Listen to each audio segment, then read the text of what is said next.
ये लोग वो हैं जिनकी 1947 में ट्रेन मिस हो गई थी। क्या ट्रेन मिस हो गई तो कोई बात नहीं, ट्रेन तो दोबारा भी चल पड़ेंगी। तो हमने आपकी अपनी लैंड दे दी, आप कन्वर्टेड हिंदू से मुसलमान बन गए, आपको वहां भी भेज दिया, जगह भी दे दी, सब कुछ दे दिया, पानी भी दे दिया इंडस वाटर ट्रीटी के अंदर, बाकी भी सब कुछ दे दिया। उसके बाद आप यहाँ पंगा लेने आ जाते हो। इनके घर में मैंने देखा था, ईरान के अंदर कुछ लोग कहते हैं इनके घर के अंदर जिन्ना की फोटो लगी रहती थी। इंडिया के प्राइम मिनिस्टर की तो लगे ना, लेकिन जिन्ना की फोटो जरूर लगी रहती थी। हमीद अंसारी ने जानबूझ के इंडियन फ्लैग को सैल्यूट नहीं किया, बहुत ज्यादा कंट्रोवर्सी हुई।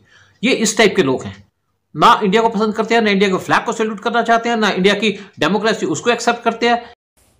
Hello friends, I welcome you all on your YouTube channel पलटवार। फ्रेंड्स, हाल ही में हामिद अंसारी ने विदेश जाकर एंटी इंडिया बयान दिए हैं।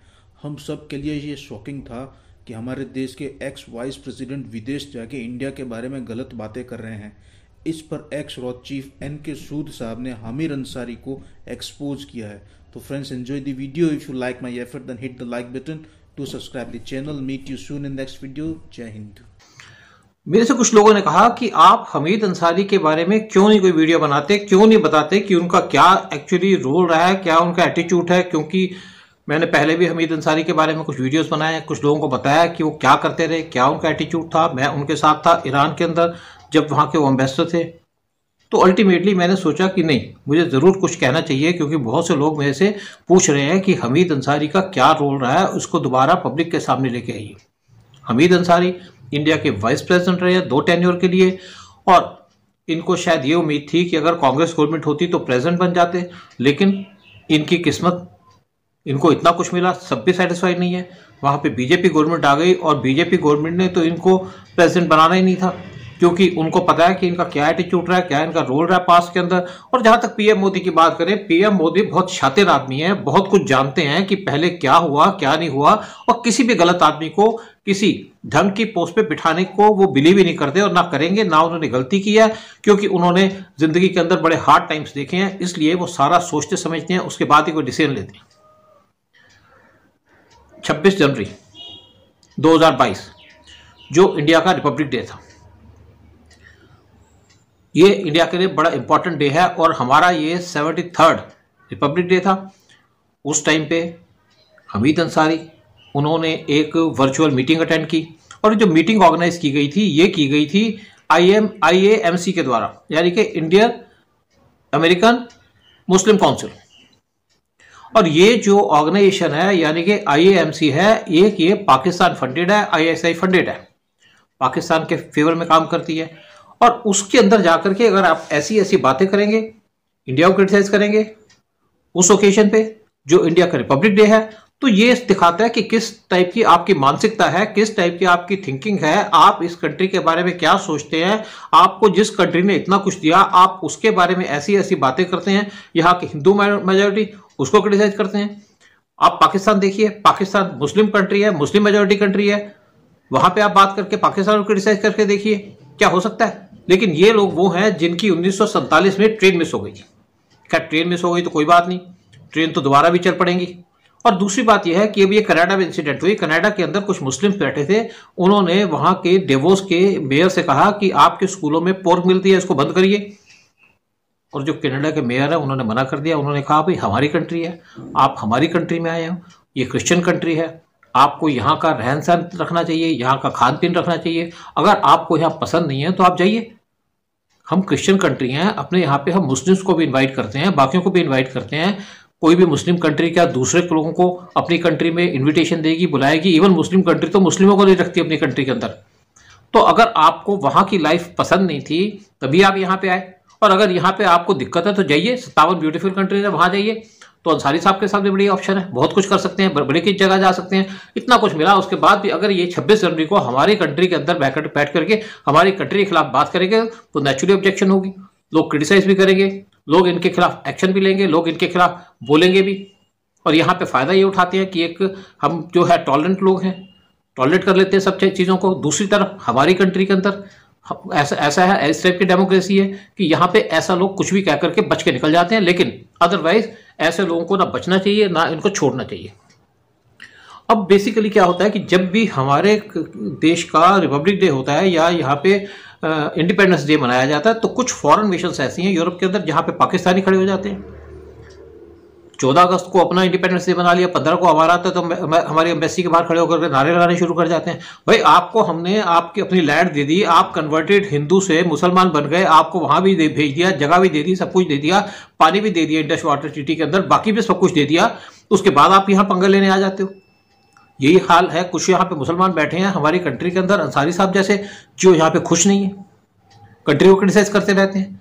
और इतनी सीनियर पोस्ट होल्ड करने के बाद, इतनी जो कॉन्स्टिट्यूशनल पोस्ट होल्ड करने के बाद, हमारे रिपब्लिक डे पे आप हमारे दुश्मनों के साथ मिलकर के देश को क्रिटिसाइज करते हो। कहाँ की ये आपकी शराफत है? क्या आप करना चाहते हैं? क्या किसी को दिखाना चाहते हैं? कुछ लोग ये कहते हैं कि क्या हमीद अंसारी साहब को अपनी ड्यूटीज और रिस्पॉन्सिबिलिटीज नहीं पता? आप देख लीजिए किस टाइप की उनकी ड्यूटीज है, किस टाइप की रिस्पॉन्सिबिलिटीज है। बहुत सी बातें तो ऐसी हैं जो यहाँ पे दबके रह गई, जो बाहर नहीं आई। अगर इनके बारे में लोग खुल के आ जाए बाहर तो मुझे लगता है बहुत कुछ आ जाए बाहर में। इनके घर में मैंने देखा था, ईरान के अंदर कुछ लोग कहते हैं इनके घर के अंदर जिन्ना की फोटो लगी रहती थी। इंडिया के प्राइम मिनिस्टर की तो लगे ना, लेकिन जिन्ना की फोटो जरूर लगी रहती थी। बड़े अफसोस की बात है। लेकिन कुछ लोग ये भी कहते हैं, क्या अंसारी साहब को ये नहीं पता कि IAMC क्या है?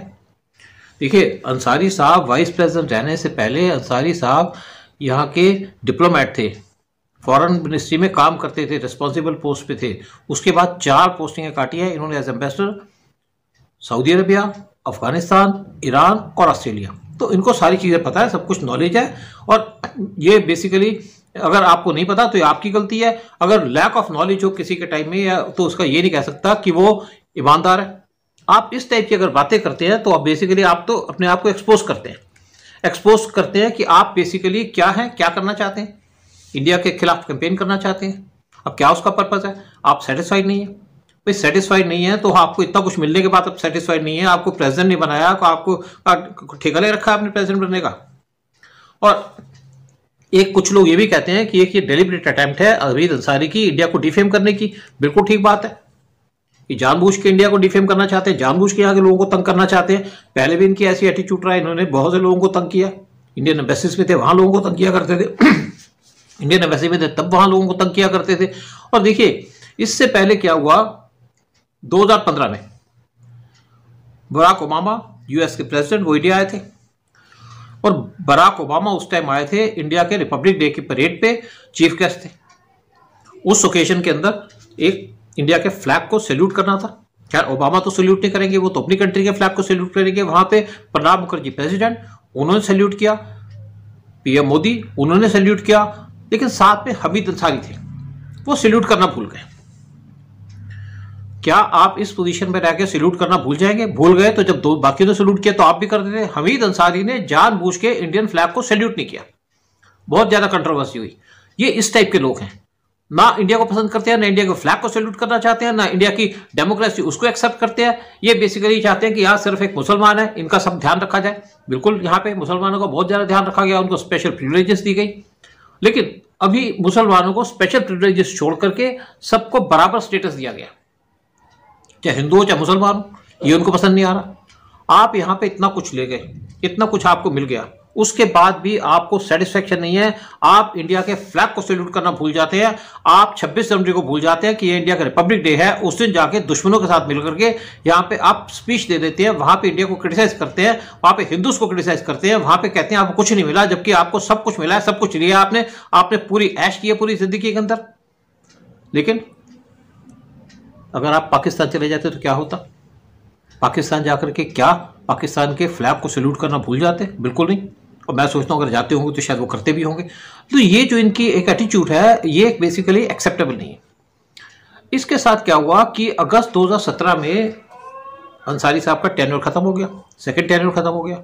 उसके बाद इन्होंने पार्लियामेंट के अंदर बैठ करके इसी टाइप की स्टेटमेंटें दी, क्रिटिसाइज किया, हिंदुओं को क्रिटिसाइज किया, गवर्नमेंट को क्रिटिसाइज किया। उस टाइम पे पीएम मोदी ने इनको बड़े आड़े हाथों लिया। पीएम मोदी ने इनको छोड़ा नहीं, और जितने भी एक अच्छे तरीके से उसको क्रिटिसाइज कर सकते हैं किया। इतना समूह लेके बाहर आ गए।